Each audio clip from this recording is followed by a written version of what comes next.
I'm here with Chris Fairgrieve, I'm sorry, who, now that we've started the tour of Karamoja, is the very first person, the first Mzungu white person to ride a bicycle across Karamoja. And now that we have the tour going, I think it's an important part of history to get a bit of an idea what it was like way back when Chris decided to take on this adventure. Chris, why did you do this? That's maybe where we should start. Well, the first time, Pat, that I set my eyes on the landscape of Karamoja was from the air when I was a young doctorate student studying in Uganda, and I took a flight to Kidepo National Park, which is a fantastic national park in the north of Karamoja. And I saw from the air the layout of the land and the outlined fences of the cattle camps, and I was just struck by the beauty, isolation and complete awesomeness of the place. So the incredible beauty caught you. Why go across the region on a bicycle? Well, then fast forward a few years, having been back once more to Karamoja on a hiking trip. In 1997, so 22 years ago from now, I was based in Holland, and I had the idea to trace the footsteps as far as I could on a bicycle of the famous Karamoja Bell, who was an early traveller on safari in Karamoja around the turn of the 1900s. Karamoja Bell, he was quite an interesting character in the history of Karamoja. And roughly, what did his trip? What was the route roughly that you took? The route roughly, he started indeed from Western Kenya, as did I.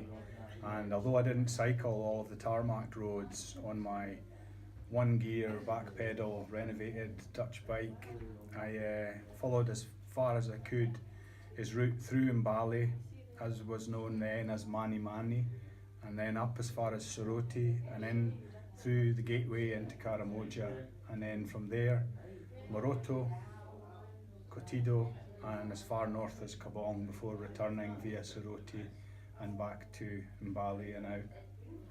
That's quite a trip covering a lot of terrain within the region. What were the highlights of the trip? I think for me the highlights, the things that stick in my mind, as well as the landscape and the natural environment, was the fantastic people that we met, the value and the interest in their culture, the way of life they still continue to demonstrate, living in an incredibly harsh, semi-arid African environment, herding cattle and basing a lot of their social and cultural status around cattle. So those were the kind of things that really struck me, as well as the natural beauty of the area. And would you recommend it to people to take a bicycle trip today through Karamoja? Well, yeah, things are different. I would say they've changed a lot, but hopefully for the better. And indeed, it's still one of the last stunning remote locations that is relatively unvisited until now.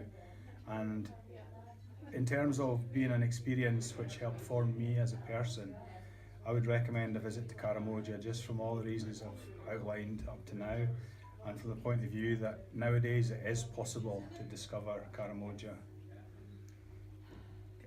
Chris, thank you very much for that information. I've got a few more questions for you. We'll probably break here in a second. No problem. But when Chris went across Karamoja, it was at a time when there was no security. There were no roads, there was no economy. And so Chris saw the Karamoja that you see today only before any electricity, any vehicles, in its true state. That culture still exists, and that's one of the reasons why we're doing the tour of Karamoja, is to bring more people to visit and participate with the local people, see the incredible beauty, meet the culture and the beauty of the culture, and of course, a trip up to Kidepo Valley Park, which I think is one of the highlights of the safari business in Africa. It's one of the least visited parks, so that when you're in Kidepo, you can visit and be with the animals without having multiple other tour vehicles around you. I guess, Chris, the question is, when you were there many tours? Not really, no. We did meet with other fellow countrymen from the UK and other Western locations, but we largely cycled along with and met with local Karamojans and Tepeth and people who lived in that area and based their lives there. And that's one of the other things about riding a bike in Karamoja, is that not only does it put you more in touch with the natural environment, the feel of the road, the trails, the landscape, but it gives you a chance just to slow things down a little bit, and you don't stand out. Well, maybe I did stand out as much as if I was in a vehicle, but you can at least take time to appreciate the value of the culture and the people that live there. Super. Chris, thank you. Thank you, Pat. Hopefully sometime you'll come back to Karamoja and Yeah. participate in one of the upcoming tours of Karamoja in the future. Here's hoping. Thank you. Thank you.